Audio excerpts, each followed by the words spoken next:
नमस्कार दोस्तों। आज की कहानी है सास का कड़वा जवाब। प्रिंस और स्वीटी जैसे ही एक बड़े 5 स्टार होटल में प्रवेश करते हैं, सामने टेबल पर बैठे हुए बुजुर्ग दंपत्ति को देखकर स्तब्ध हो जाते हैं। स्वीटी दनदनाती हुई उनके पास गई और गला फाड़ते हुए बोलने लगी, देखा, तुम्हारे माता पिता कहते हैं मेरे पास पैसे नहीं हैं और इधर होटल में खाना खाकर पैसे उड़ाने आए हैं। वारी बुढ़ापे में होटल में खाने का शौक चढ़ा है। कर्जा कौन उतारेगा? तेरा बाप। टेंशन नहीं है इन लोगों को कि पैसे बचाएं और कर्ज उतारें। होटल में खाना खाने आए हैं। बहुत देर से बहू की बातों को सुनते हुए कल्याणी जी ने ऐसा कड़क जवाब दिया कि उनकी बहू स्वीटी की बोलती बंद हो गई।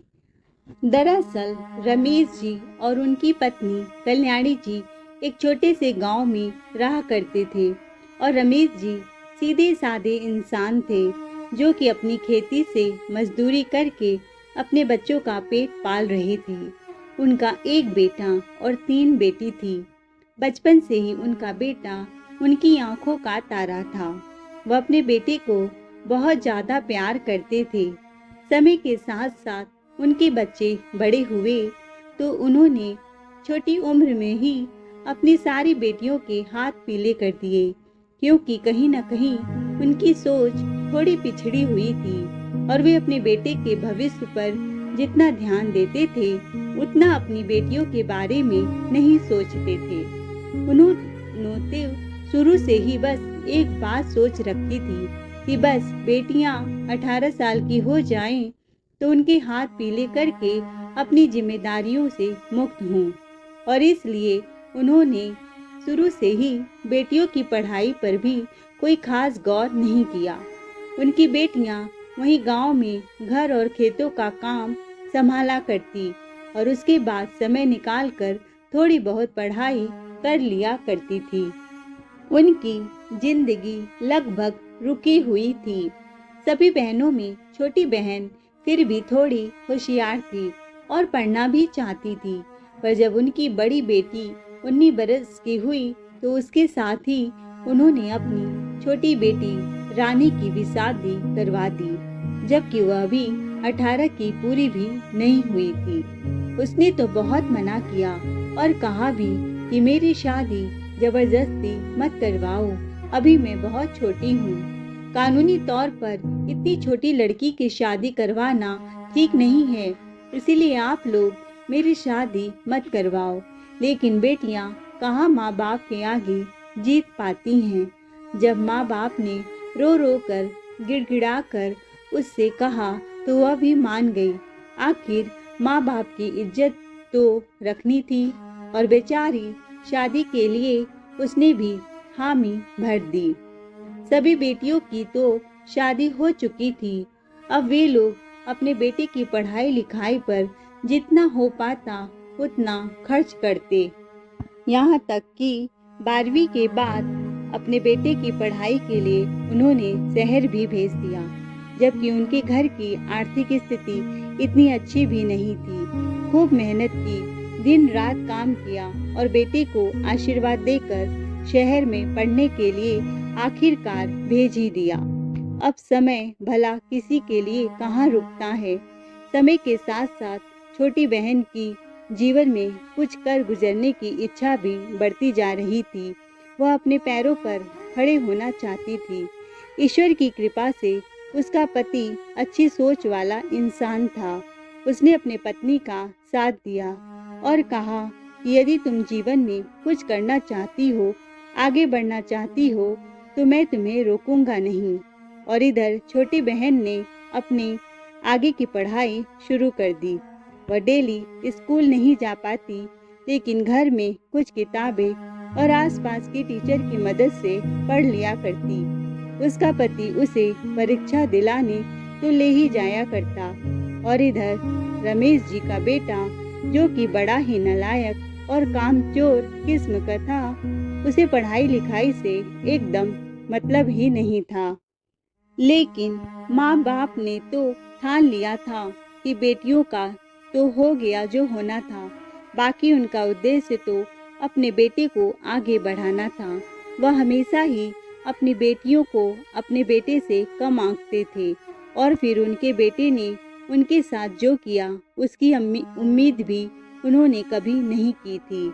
इधर अपने बेटे की पढ़ाई लिखाई के लिए वह दुनिया भर का कर्ज लिए जा रहे थे, बस यह सोचकर कि एक दिन जब इसकी नौकरी लग जाएगी और यह बड़ा आदमी बन जाएगा तो हम सारे पैसे लौटा ही देंगे। इसीलिए हम अपने बेटे को आगे बढ़ाने के लिए जो बन पड़े हमें वह करना चाहिए।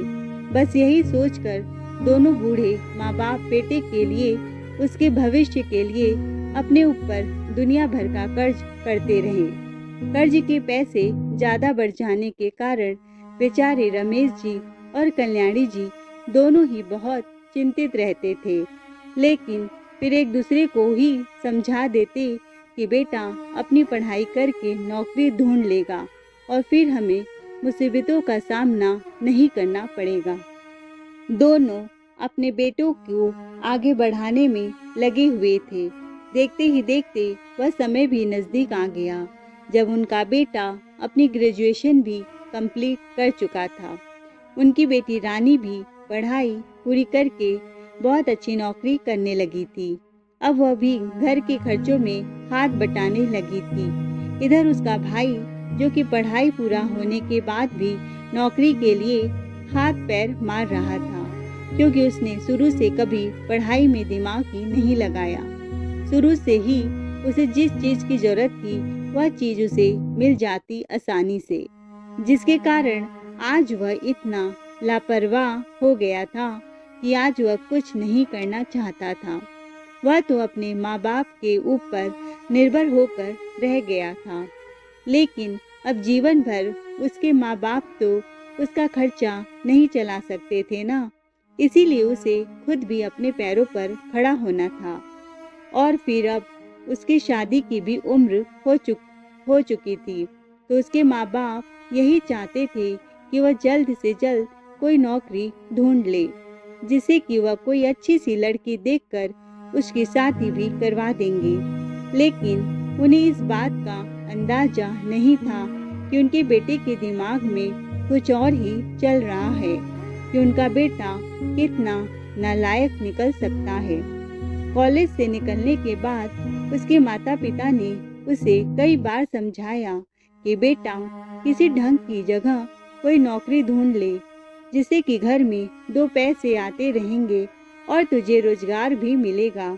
और फिर हमने तेरी पढ़ाई पूरी करने के लिए लोगों से दुनिया भर का कर्जा लिया है। अब अगर तू ऐसे हाथ पर हाथ रख कर बैठा रहेगा तो काम कैसे चलेगा। बेटा हमारे पास तेरे अलावा तो कोई धन संपत्ति भी नहीं है। हमने किसी और चीज़ पर ध्यान देने की बजाय सिर्फ तेरे भविष्य को संवारने पर ध्यान दिया है। तेरी पढ़ाई लिखाई के आगे कभी बेटियों को भी नहीं पढ़ाया हमने। अब तो तू बस जल्दी से कोई नौकरी ढूंढ ले, फिर हम भी कुछ सोचते हैं, क्योंकि कर्ज निपटाने के बाद तेरी शादी करने के बारे में भी तो सोचना है ना। तब वह अपने माँ बाप की हर बात सुनकर हाँ में हाँ मिलाता रहा। कुछ ही दिनों में उसकी नौकरी भी लग गई। शहर में नौकरी करने लगा और उसकी नौकरी लगने के बाद उसके माता पिता इस चीज़ का इंतजार कर रहे थे कि कब जल्द से जल्द वह कर्ज उतार दे और वह अपने बेटे की शादी करवाए। इधर उनके बेटे ने शायद कुछ और ही सोच रखा था। उसने नौकरी करना शुरू तो कर दिया था, लेकिन अपने माँ बाप के लिए नहीं, अपने लिए। उसके माँ बाप ने अब तक उसके लिए जो भी किया उसे उस चीज़ से कोई मतलब नहीं था, और ना ही उसने अपने माँ बाप के कर्ज से कोई मतलब था। वह अपने पैसे जोड़ता रहा। माँ बाप ने भी इसीलिए पैसे नहीं मांगे कि शायद वह पैसों को इकट्ठा करके रख रहा है। और उन्होंने अपने बेटे से जब बात की तो वह बोला, हाँ माँ पापा, मैं पैसे इकट्ठा कर रहा हूँ। आप लोग अपने पैसों से घर का खर्चा चलाइए और मैं अपने पैसों को जोड़ कर चलता हूँ। तभी तो हम लोग कर्ज के पैसे जो आपने मेरी पढ़ाई के लिए उधार लिए थे उन्हें दे पाऊंगा ना। बेटे की बात सुनकर दोनों माँ बाप भी बड़े खुश हो गए कि हमारा बेटा कितना समझदार है। हमारे बिना कुछ कहे ही वह सब कुछ समझ गया और बस अब माँ बाप जैसे भी करके पैसे कमाते और उन पैसों से उनके घर के सभी खर्च चलते। यहाँ तक कि बेटे की बाइक के पेट्रोल का खर्चा भी उसके माँ बाप ही उठा रहे थे। एक दिन प्रिंस ऑफिस से लौटते समय एक लड़की को लेकर अपने माँ बाप के पास पहुंचा और बोला कि पिताजी, मैंने इस लड़की से शादी कर ली है। अभी हम दोनों ने सिर्फ कोर्ट मैरिज की है, लेकिन बाकी की रस्मों रिवाज के बाद में शादी आपके आशीर्वाद से ही करूँगा। इसीलिए मैं इसको यहाँ आज आपसे मिलवाने लाया हूँ। रमेश जी उस लड़की को देखकर एकदम बौखला गए और अपने बेटे से गुस्से में चिल्लाते हुए बोले, मैंने तो तुझसे कुछ और ही मांगा था, तू तो कुछ और ही ले आया। इसका मैं क्या करूँ? बता मुझे कि मैं क्या करूँ? इसका तुझे शादी की इतनी जल्दी पड़ी थी कि नौकरी करने गया ही नहीं और इस लड़की को लेकर चला आया। हमने तेरे बारे में ऐसा नहीं सोचा था।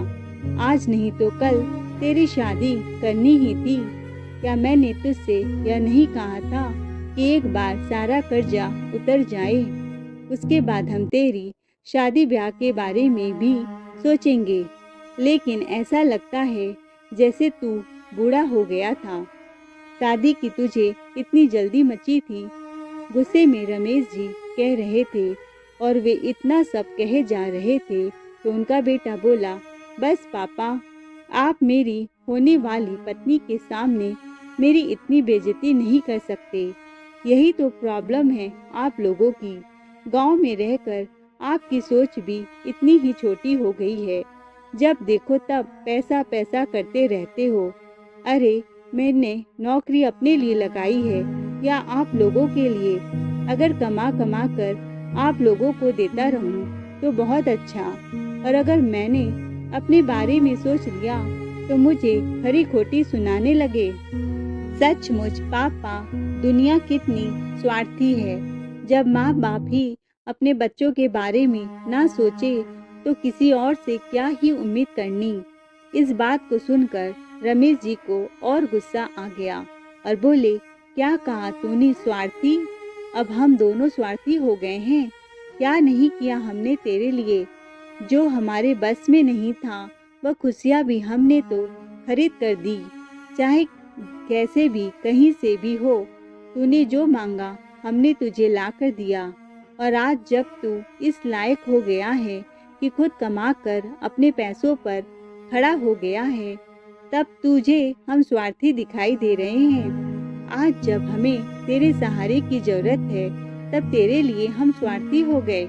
स्वार्थी हम नहीं बल्कि तू हो गया है, जिसने नौकरी लगते ही केवल अपने बारे में सोचना शुरू कर दिया, जिसे अपने माँ बाप से, उनके दुख, उनकी तकलीफों से कोई मतलब ही नहीं है। हम क्या कर रहे हैं क्या नहीं, इस बात से तुझे कोई फर्क नहीं पड़ता। तुझे तो फर्क पड़ता है सिर्फ अपनी इच्छाओं से, अपनी मर्जी से। तुझे जो करना है वही करता है तू। जब थोड़ी देर ऐसे ही बहस होती रही तो कल्याणी जी ने अपने पति रमेश जी को समझाया और कहा कि आप थोड़ा सब्र कीजिए। अब जो हो गया सो हो गया, अब इसे बदला नहीं जा सकता। इसने शादी कर ली तो अब यह लड़की इस घर की बहू हुई। इससे पहले कि पूरे गांव में बात फैले और हमारी बदनामी हो, इससे पहले हम खुद ही इनके फेरे डलवा देते हैं, जिससे कम से कम गांव में बदनामी तो नहीं होगी ना।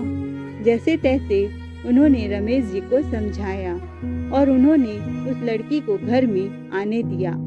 अभी तक तो रमेश जी इस बात को मानने को ही तैयार नहीं थे कि उनके बेटे की शादी हो चुकी है, लेकिन अब जब उनकी पत्नी ने समझाया तो उन्होंने पूरे गांव वालों के सामने अपने बेटे और उस लड़की से शादी करा दी और वह लड़की बहू के रूप में उनके घर आ गई।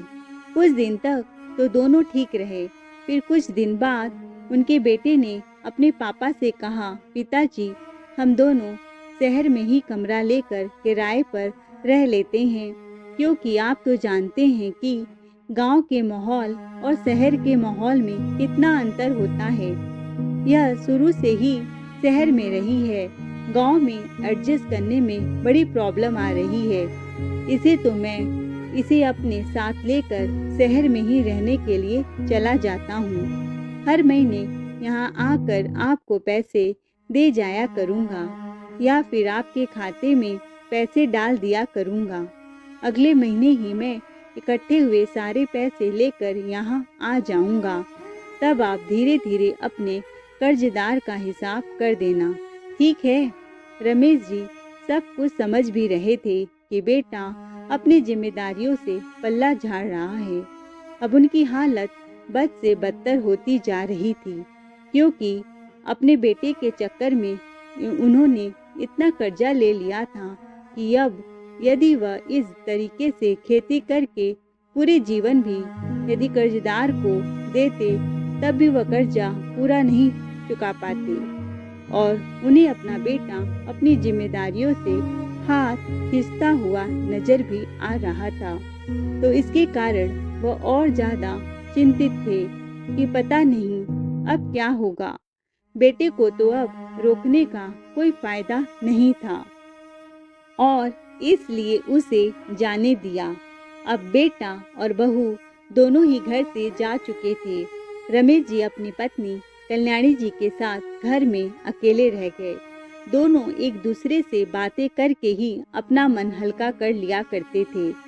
परेशानी तो उन्हें इस बात की थी कि अब आने वाले समय में स्थिति कितनी बुरी हो सकती है, क्योंकि उनके पास एक पैसा तो था नहीं, ऊपर से कर्जा इतना था कि वह चुका भी न सके और कर्जदार उन्हें आए दिन धमकियां देते रहते थे।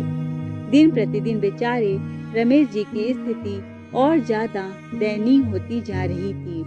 वे दिन रात कर्ज की चिंता में डूबे ही रहते थे और इधर उनका बेटा था कि एक बार घर से निकल गया तो दोबारा अपने माँ बाप की सुध लेना भी उसने जरूरी नहीं समझा।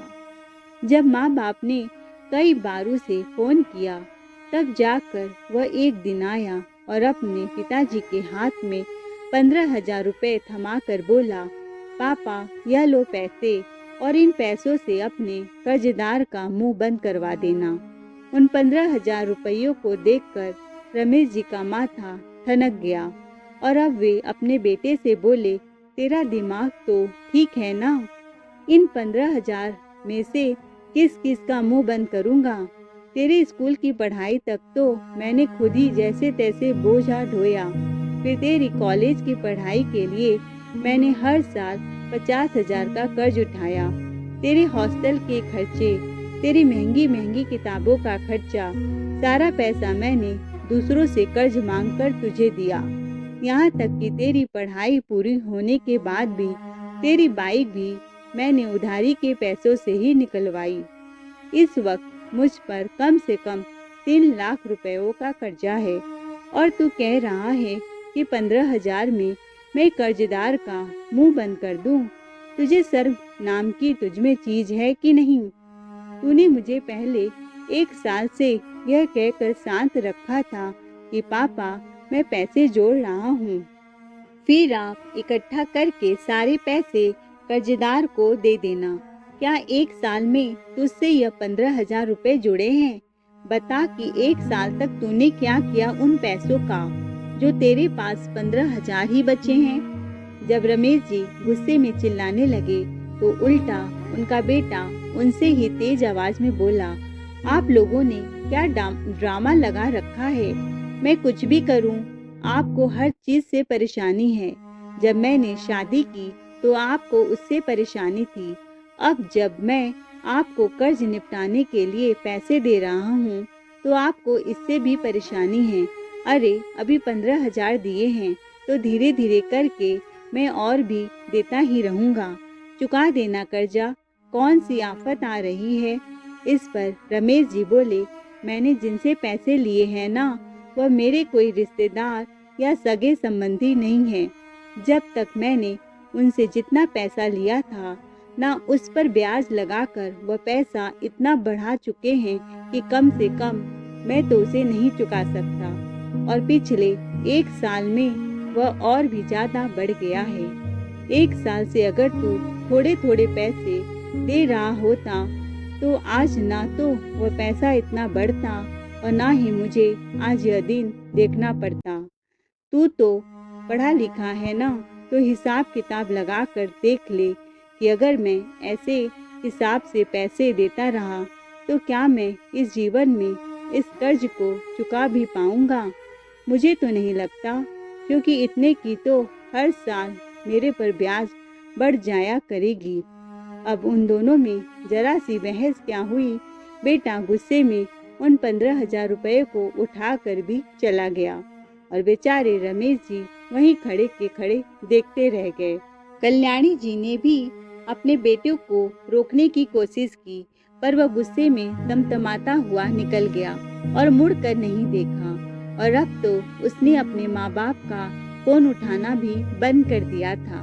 वे दोनों बेचारे उन्हें फोन करते रहते, लेकिन वह था कि फोन उठाने का नाम ही नहीं लेता। अब तो बेचारे रमेश जी और उनकी पत्नी कल्याणी जी की जिंदगी नरक समान हो रही थी। इधर कर्जदार ने उनका जीना हराम कर रखा था, उधर उनके बेटे ने उनसे मुंह मोड़ लिया था।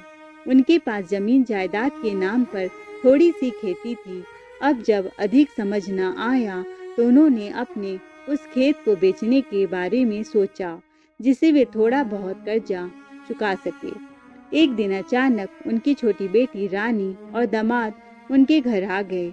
अब तक उनकी छोटी बेटी पढ़ाई लिखाई करके एक कॉलेज में पढ़ाने जाने लगी थी। अब वह खुद भी पढ़ी लिखी थी और आधुनिक दुनिया का सारा ज्ञान भी था। अचानक आई तो उसने अपने माँ बाप की बातों को सुन लिया, लेकिन रमेश जी और कल्याणी जी ने जैसे ही उसे देखा तो यह दोनों चुप हो गए और अपनी परेशानी को भुलाकर अपने दामाद जी का स्वागत किया। दोनों को अंदर बुलाया, बैठाकर चाय नाश्ता करवाया। अब जब वे दोपहर के समय बैठे थे तब छोटी बेटी ने पूछा, पापा अभी आप क्या बात कर रहे थे कर्ज के बारे में और जमीन को बेचने के बारे में? क्या सचमुच आप जमीन बेचना चाहते हैं? रमेश जी ऐसा दिखावा करने लगे जैसे सब कुछ अच्छा चल रहा है। रानी भी कहाँ हार मानने वाली थी। जब रमेश जी बाहर काम से गए तो कल्याणी जी की बेटी अपनी माँ से पूछने लगी। तब उन्होंने सारी बात अपनी बेटी को बता दी। यह सब सुनकर उनकी छोटी बेटी बोली, माँ आपने हर चीज समय से पहले भाई को दी, इस वजह से आज भी उनकी नजरों में आपकी कोई कदर नहीं है। ऐसा नालायक बदतमीज बेटा है आपका, जिससे पीछे आपने इतना सब किया, वह आपको यहाँ अकेले छोड़कर अपनी जिंदगी आराम से जी रहा है। हमें कुछ तो करना होगा, वरना पापा तो इस टेंशन में ही घुट घुट कर बीमार पड़ जाएंगे। अब उन्होंने बेटी से बात की और उस जमीन का, जिसे वह पूरा बेचने का सोच रहे थे, उनकी बेटी ने समझाया कि जमीन को कैसे बेचना सही रहेगा। बेटी और दामाद ने साथ दिया और उन्होंने अपनी उस जमीन में से एक प्लॉट बेच दिया। उसमें से उन्होंने थोड़ा थोड़ा पैसा कर्जदार को दिया और बाकी का पैसा उन्होंने अपनी इनकम को डबल बनाने में लगा दिया। अब उनकी बेटी और दामाद ने अपने ससुर के लिए शहर में एक छोटी सी दुकान किराए पर लेकर खुलवा दी और उस दुकान में थोड़े पैसे लगवा दिए। तो दुकान अच्छी से तैयार होने के बाद अब वे दोनों उस दुकान से ही कमाने लगे थे। अब दोनों बुजुर्ग अपने बेटे पर किसी भी तरह से आश्रित नहीं रह गए थे। इधर उन्होंने बाकी के बचे हुए खेत पर खेती बाड़ी करवाना शुरू कर दिया, जिससे सालाना कुछ रुपए की मदद हो जाती और 2 जन को खाने के लिए भला कितना ही चाहिए। दोनों का खर्चा आसानी से चलता रहता। कुछ समय तक तो उनकी दुकान शहर में बहुत सी ही सामान्य सी चली और कुछ दिनों तक तो उन्हें ऐसा लगा कि उन्होंने दुकान में पैसे लगाकर बहुत बड़ी गलती कर दी है। उनके सारे पैसे लगभग डूब भी गए हैं। लेकिन वक्त के साथ ईश्वर की कृपा दृष्टि से उनकी दुकान चल पड़ी और उनकी अच्छी खासी कमाई होने लगी। अब रमेश जी ने अगले 2 से 4 महीनों में ही एक और नई दुकान भी तैयार करवा ली। अपना घर बेचकर उन्होंने नई दुकान खोली और उस दुकान में उन्होंने किराने का सारा सामान भर लिया। यह दुकान पिछली दुकान से भी दुगनी बड़ी थी और मार्केट में बीचों बीच भी थी, इसीलिए वह दुकान जोरों से चल पड़ी। अब तो दिन दुगनी रात चौगुनी तरक्की कर रहे थे वे लोग। दुकान से ही उनके घर के सारे खर्चे भी चल रहे थे और बाकी के सभी काम भी दुकान से ही हो जाया करते थे। इधर बेटा और बहू दोनों शहर में ही रह रहे थे। अब दोनों माँ बाप अपने अपने काम में लगे रहते। कल्याणी जी ने एक दुकान को संभाला और रमेश जी दूसरी दुकान पर काम संभालते। साथ में मदद करने के लिए उन्होंने 2-3 लड़कों को अपनी अपनी दुकान पर रख लिया। खुद आराम से बैठकर दुकान का हिसाब किताब देखते। अब तो कुछ महीनों में ही उन्होंने अपना अच्छा खासा बैंक बैलेंस बना लिया और अपने कर्जदारों का एक एक करके कर्जा चुकाना शुरू कर दिया। लगभग 2 से 3 साल के भीतर ही उन्होंने अपना सारा कर्जा चुका दिया और बस अब अपनी बेटियों का लेन देन किया करते। समय के साथ साथ आमदनी बढ़ा और उन्होंने शहर में ही अपना घर भी बना लिया। 4 मंजिला घर में एक फ्लोर पर खुद रहते, बाकी तीनों फ्लोर किराए पर चढ़ा दिए। समय के साथ उनकी जिंदगी में सब कुछ अच्छा होने लगा। एक दिन दोनों बुजुर्ग दंपत्ति अपने जीवन से सभी दुखों, समस्याओं, कष्टों को दूर हो जाने पर पूजा कराने मंदिर पहुँचे। वापस लौटते समय रमेश जी को बड़ी भूख लगी। अपनी पत्नी कल्याणी जी से कहा, चलो आज हम बड़े 5 स्टार होटल में खाना खाते हैं। अब तो जीवन में पैसे की कोई कमी नहीं थी। कल्याणी जी भी हामी भर देती हैं और दोनों होटल में पहुंचते हैं और अपना खाना ऑर्डर कर देते हैं। तभी अचानक से उनकी बहू उनके सामने आती है और बिना कुछ पूछे और बिना अपना कोई कर्तव्य निभाए चिल्लाते हुए कहती है, ये देखो तुम्हारे माता पिता इतने बड़े होटल में बैठकर खा रहे हैं। देखो बुढ़ापे में इन्हें 5 स्टार होटल में खाने का शौक चढ़ा है। एक तरफ तो बोलते हैं कि इनके पास पैसा नहीं है, कर्ज चुकाना है, और दूसरी तरफ इतने बड़े होटल में महंगे महंगे डिश मंगा कर ऐश कर रहे हैं। अभी कर्ज चुकाने का टेंशन नहीं है इनको, जो इतना फालतू खर्च अपने ऊपर कर रहे हैं। बहुत देर से कल्याणी जी अपनी बहू की बात सुन रही थी। फिर खड़ी होकर कहा, तुम कौन होती हो हमसे इस बात का हिसाब लेने वाली कि हम इतना खर्च क्यों कर रहे हैं? हमें कर्ज चुकाने के लिए टेंशन है या नहीं? ये कर्ज हमने अपने लिए नहीं लिया था। तुम जिस पति के पैसों पर ऐश कर रही हो ना, उस पति को पैसे कमाने के लायक बनाने के लिए हमने कर्ज लिए थे। अरे हमें क्या पड़ी है कर्ज उतारने की? आखिरकार कर्ज तो तुम्हारे इस स्वार्थी पति के लिए लिया था। कर्ज तो इसे चुकाना चाहिए था, लेकिन नहीं, तुमसे शादी करते ही बस शहर जाकर बस गया। अपने माता पिता को अकेला छोड़ दिया उन कर्जदारों के बीच कर्ज चुकाने के लिए। इसे तो अपना बेटा कहते हुए भी शर्म आती है। और बात रही उस होटल में खाने की, तो ये होटल तेरे बाप का नहीं है जो हम यहाँ नहीं आ सकते और नहीं खा सकते। हटो हमारे सामने से, खाना आया है। पूरी भरी हुई होटल में सबके सामने कल्याणी जी के मुंह से इतनी कड़वी जवाब सुनकर प्रिंस और स्वीटी का मुंह धरा का धरा रह गया। वे चुपचाप होटल से निकल गए। दोस्तों, बेटियों को जरूर पढ़ाएं, उनसे मदद मांगने की जरूरत नहीं होती, वे खुद आगे आकर मदद करती हैं, जैसा कि इस कहानी में रानी ने किया। आई होप आपको कहानी पसंद आई है, तो चैनल को लाइक शेयर सब्सक्राइब जरूर करें। कहानी सुनने के लिए दिल से धन्यवाद।